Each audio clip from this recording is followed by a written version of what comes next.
안녕하세요. 탁카스입니다. 이번 시간은 지난 시간에 이어서 모바일 개발 시리즈 사이드 프로젝트 2편 무엇을 만들까에 대한 2편 내용입니다. 2편에서 말씀드릴 것은 이런 것입니다. 자, 먼저 컨셉은 스스로 만드는 재미를 느껴보자입니다.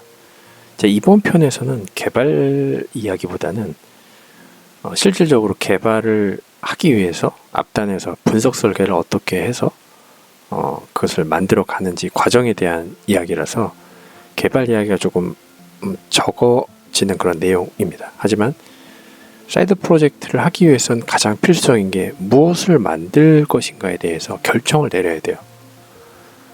우리가 그냥 주먹구구식으로 그냥 그 종이에다가 대충 그려가지고 만드는 게 아닌 이유가 구구단을 만드는 계산기를 만드는 프로젝트가 아닌 것이죠. 이것은 저 스스로 여러분들 한 명 한 명이 사용할 수 있는 엔드 유저가 사용할 수 있는 그런 프로젝트 애플리케이션이라고 보시면 되기 때문에 좀 더 프로세스 제대로 된 방법론을 사용을 해서 어떻게 진행할 수 있는지 현업에서는 어떻게 이용할 수 있는지에 대해서 좀 알아보도록 하겠습니다. 그래서 먼저 가이드되는 내용은 이런 거죠. 스스로 만드는 재미를 느껴보자. 잠깐 읽어보자면 여기서 말하는 것은 개발만을 목적으로 하지 않습니다. 애초에 개발만 목적으로 하는 비즈니스는 존재하지 않습니다. 개발을 가르치는 것이라기보다는 그보다 상위에 있는 분석 설계 단계에서의 어떤 서비스를 디자인할지, 어떤 경험을 디자인할지 그것을 리서치하고 아이디어를 구체화하여 우리가 실제로 어떤 것을 구현하고 싶은 그 대상에 대한 분석 설계 단계라고 보면 됩니다. 그것은 어떤 프로세스를 요구하는 많은 방법론들이 있는데 이것을 왜 해야 하는지 잠깐 알아보도록 하겠습니다. 목차는 이런 순서로 진행할 것입니다. 서비스 디자인 개요, 그리고 디자인 방법론, 진행해보고 보기, 그리고 최종 결과물 이렇게 네 가지 단계로 진행을 하도록 하겠습니다. 자, 먼저 서비스 디자인 개요인데요. 개발을 해보신 분들, 개발을 하지 않으셨던 분이라도 일단 개발 라이프 사이클이라는 걸 아실 겁니다. 개발 이전에 해야 되는 것들이 무엇이겠을까요? 네, 바로 어떤 것을 개발할지를 정하는 것이죠. 그걸 분석 설계 단계라고 얘기하고, 워터폴 고전적인 모델은 분석 설계, 구현 테스트, 런칭 이런 단계를 일반적으로 하는데, 여기서 말씀드리는 건 개발 앞단에서 분석 설계에서 어떻게 프로세스를 타고 만들어지는지에 대한 이야기입니다. 그렇다면 대상으로 하는 엔드 유저, 고객이 누구냐를 정해야 되는데, 여기서는 저희는 사이드 프로젝트고 또 규모가 작은 그런 파일럿이기 때문에 B2C, 그러니까 일반적인 클라이언트, 엔드 유저가 커스터머인 경우죠. 그러니까 스스로 자신이 엔드 유저라고 보시면 될 것 같습니다. 아니면 일반적인 사용자들, 그러니까 B2B도 아니고 SI도 아닌 B2B, B2C가 대상 타깃이라고 보시면 될 것 같습니다. 그러니까 일반 고객이라고 보시면 됩니다. 자, 이 서비스 디자인, 이것을 쉽게 이해하자면 이런 겁니다. 자, 제가 자주 얘기하는 호객 노노 이야기인데, 현재 부동산 서비스로 잘 나가고 있는 게 호객 노노인데, 이게 과거에는 없었던 서비스였죠. 네, 없었습니다. 그러니까 무에서 유를 만든 거죠. 그러면 이 호객 노노라는 서비스가 어떻게 탄생이 됐을까요? 어떤 그 과정이 있었을 거지 않습니까? 실질적으로 그 호객노노 창업자가 처음에 호객노노 만들기 전에 사무실도 아니고 집에서 몇 명이 모여서 B2C의 어떤 서비스를 만들었다고 합니다. 근데 이게 런칭하는 단계에서 실패를 하고 바로 플랜 B, 다른 서비스를 피보팅한 거죠. 그러니까 방향 전환을 한 거죠. 그래서 두 번째 생각했었던 게 네이버 부동산 서비스가 잘 되어 있는데 좀 보기 불편하다. 데이터가 많긴 한데 시각화가 안 돼 있어서 일반 사용자가 좀 더 직관적으로 볼 수 있는 그런 정보 공유 서비스를 만들고 싶다. 그래서 이제 나온 게 이제 호객노노였었던 것이죠. 이분들은 이제 생업을 목적으로 했기 때문에 여느 스타트업과 같이 성공적인 서비스 런칭을 해야 되는 압박이 있었을 겁니다. 그래서 비용의 압박, 시간의 압박이 분명히 존재했을 것이고요. 그 해당되는 리소스 내에서 성공적인 서비스를 만들기 위해서 노력하고 그렇게 달려갈 수밖에 없었을 것입니다. 그러나 저희는 사이드 프로젝트이지만 이런 어떤 마음가짐, 마인드셋이 있어야지 좀 고퀄리티가 나오지 않을까 생각을 해서 내용을 좀 넣었습니다. 그래서 마치 어떤 느낌이냐면 이제 서비스 디자인은 결국 작년에 TVN에서 드라마로 이제 방영했었던 스타트업이라는 드라마 보시면 알 겁니다. 보신 분들은 이제 아시겠지만 이제 한 4-5명의 젊은 친구들이 특정에 대한 서비스를 저런 여러 가지 우여곡절 끝에 이제 만드는 과정인데 그런 과정들이 이제 실질적으로 어떻게 진행되는지에 대한 이야기인 것이죠. 갑자기 무엇을 만들지에 대한 것을 결정을 해야 되는데 아무런 백그라운드 지식 없이 만들 수는 없기 때문에 바로 이런 서비스 디자인 방법론이 존재하는 것입니다. 그래서 이것은 어떤 포토샵을 다루는 디자이너들이 하는 디자인이 아니라 분석 설계의 단계예요. 분석 설계. 그래서 제가 저번 편에도 말씀드렸듯이 이제 린 스타트업이라는 방법론이 있고 이것을 이제 계속적으로 반복적인 아이템 과정을 통해서 우리가 궁극적으로 만들려고 하는 그런 서비스에 접근하는 거, 아이템에 접근하는 방법을 사용을 해도 되고요.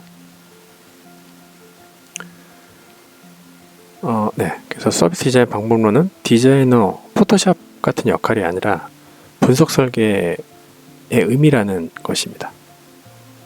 그래서 아까 얘기한 린 스타트업 방법론도 있지만 에자일이라든지 디자인 띵킹 또는 구글 스프린트 여러 가지 방법론이 있는데 여러분이 리서치 후에 선택하시면 돼요. 근데 한 가지 제가 저도 이제 UX 전문가가 아니기 때문에 이 방법론을 여러분들에게 여기서 소개드릴 수는 없어요. 왜냐하면 내용도 방대하고 자칫하면 이제 방향을 좀 뭔가 우회해서 갈 수도 있는 방향이 있기 때문에 여기서는 일단 방향에 대해서 컴팩트하게 가이드를 드리고 나머지는 여러분들이 리서치 후에 선택을 추천을 드리는데 린 스타트업을 하셔도 돼요.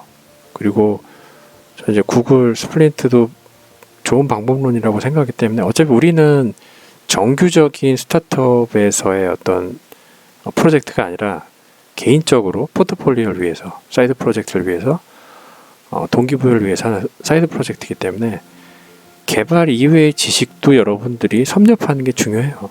그래서 내가 지금 서비스 디자인 방법론을 잘 모르지만 좀 인터넷에서 찾아보면 되게 정보가 많거든요. 그리고 개발보다 더 쉬울 수 있어요. 단지 이제 익숙하지 않다는 그런 게 있는데 그런 것들을 반복하면서 여러분들도 이제 지식을 그렇게 쌓아가는 것도 좋은 학습 효과일 수 있거든요. 그래서 기존의 워터폴 방식을 린 스타트업, 근데 제가 아까 말씀드린 구글 스프린트는 5일 만에 할 수 있다고 그래요. 그래서 어떤 방법론을 여기서 강제하지는 않아요. 그래서 처음에는 그 방법론이 다 어색하고 남의 옷처럼 맞지 않을 거예요. 근데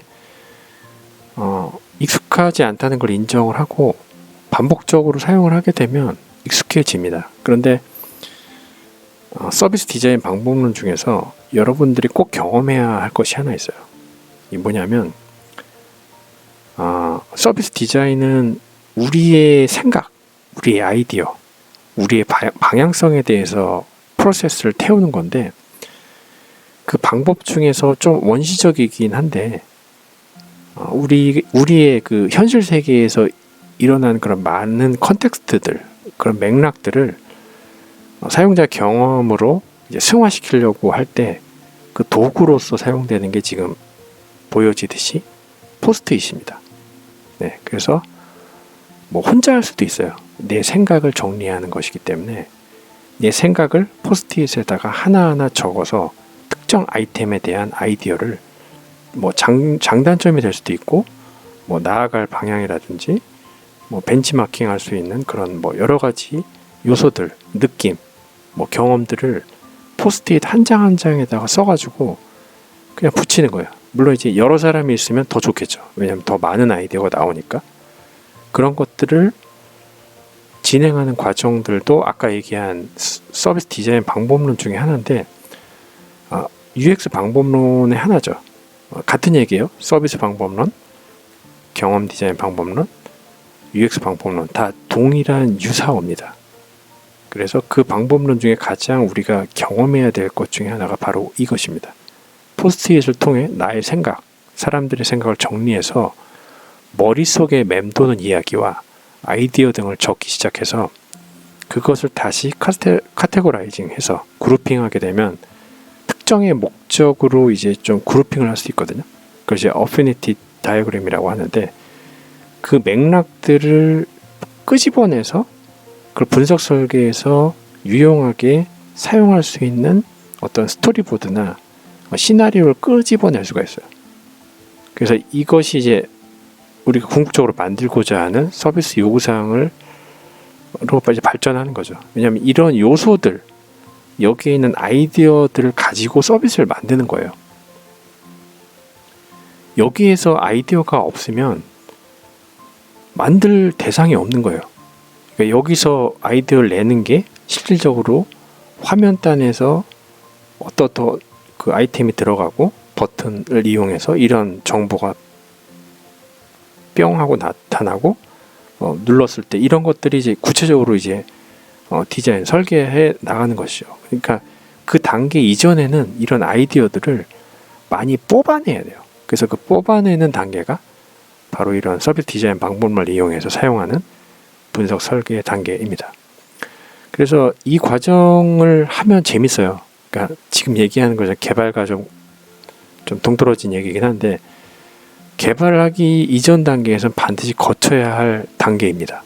그래서 이 부분도 여러분들이 거부하지 말고 한번 경험을 해보시면 여러분들 식견도 넓어지고 제가 처음에 얘기한 대로 나무보다 숲을 바라볼 수 있는 그런 뷰가 생길 수 있는 것이거든요. 그래서 이 방금 얘기한 포스트잇을 이용한 어떤 그런 방법을 한번 사용을 해서 한번 경험을 해보시는 걸 추천을 드립니다. 그래서 만약 이게 정 불편하다고 하면 내가 만들고자 하는 아이템을 이미 만들어 놓은 현실 세계 어플리케이션 앱을 다운받아서 벤치마킹 하면서 그냥 불편사항 등을 자신의 관점으로 풀어내도 동일한 효과예요. 왜냐하면 저희는 규모가 작은 사이드 프로젝트이기 때문에 너무 욕심을 부리지 않고 사이징을 하는 게 중요합니다. 그래서 이 단계도 처음 하게 되면 시간이 조금 많이 들 수가 있어요. 그래서 조금 반복적으로 약간 지칠 수도 있는데 반복적으로 여러분들이 진행을 하게 되면 스스로도 학습이 되고 여러분들이 뛰어난 모바일 앱 기획자가 될 수도 있어요. 그래서 다양하게 여기서 뽑아낼 수가 있는 부분입니다. 그래서 좀 처음은 좀 어려우실 거예요. 그래서 필요하면 UX 책을 한 권 정도 구매해서 읽어보셔도 좋고요. 그래서 좀 더 그 단계를 이제 나열해 보자면 이제 목표 시장을 설정하고 꼭 이 단계대로 가지 않으셔도 됩니다. 그런데 일반적인 UX 방법론에 의한 프로세스에 대해서 이제 말씀을 드리는 거예요. 왜냐하면 가이드는 필요하니까. 그래서 첫 번째 목표 시장을 설정하고 두 번째 어떤 아이템에 대한 비즈니스 모델인지 그리고 해당되는 거에 대한 기존에 분명히 시장엔 다 있어요. 내가 만들려고 하는 서비스가 유사 서비스를 포함해서 이미 존재하는 경우가 굉장히 많습니다. 그런 경우 트렌드 분석해서 여러 가지 방법론을 써서 이제 도출할 수도 있는 거고, 꼭 저렇게 해서 아웃풋을 안 내도 되지만 이것도 경험해 보면 되게 좋습니다. 그리고 네 번째 필드 리서치하고, 그리고 다섯 번째 포스트잇, 아까 얘기한 그 포스트잇을 이용해서 내 생각을 정리하는 어피니티 다이어그램이라든지 페르소나, 저니맵 등을 이제 작성하는 거죠. 그리고 지금까지 결과물을 가지고 실질적으로 가치를 도출할 수 있고, 이것을 통해서 일곱 번째 서비스 아이디에이션을 구체화하고 사용자 시나리오, 그리고 아이디어 상세화와 이제 스토리보드가 나오게 되는 것이죠.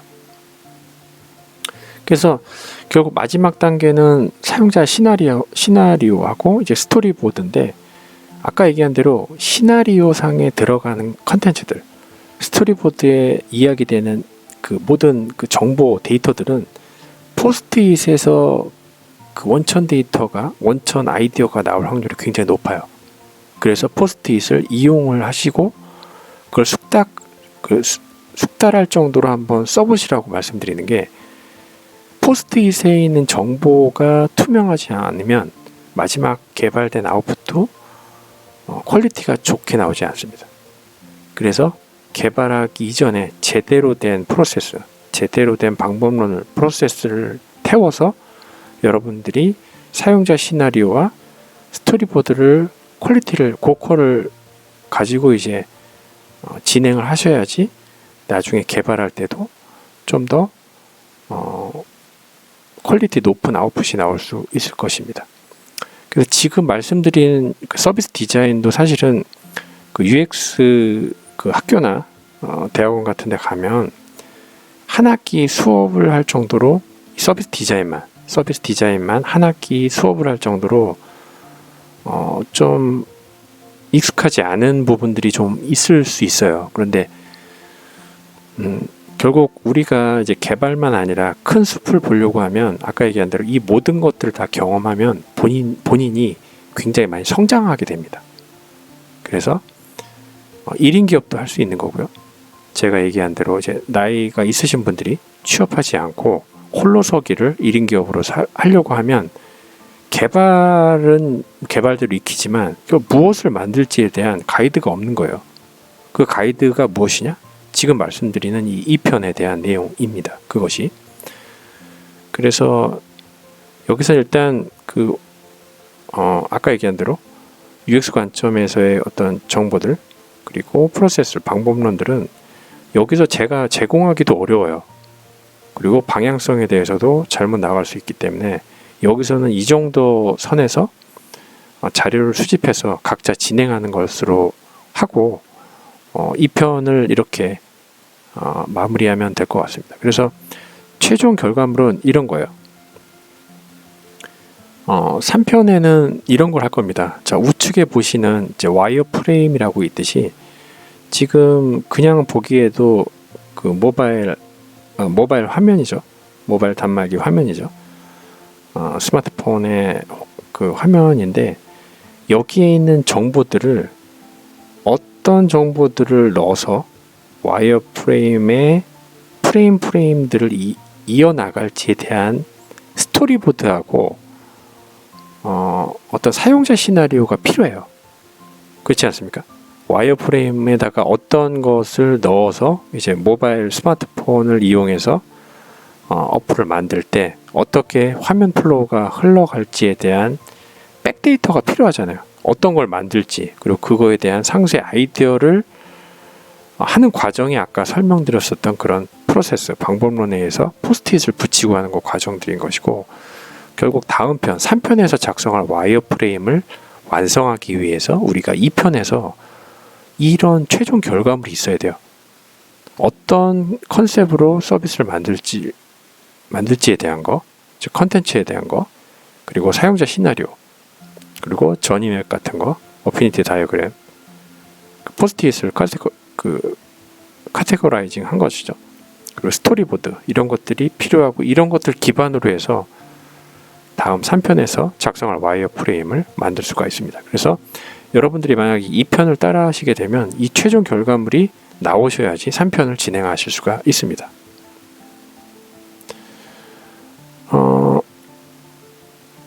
그래서 개발자 하려고 하는데 왜 이것을 해야 하나라는 생각보다는 UX를 알아간다는 즐거움을 이해하면 좋을 것 같고, 처음은 힘들지만 반복하면 쉬워진다는 진리가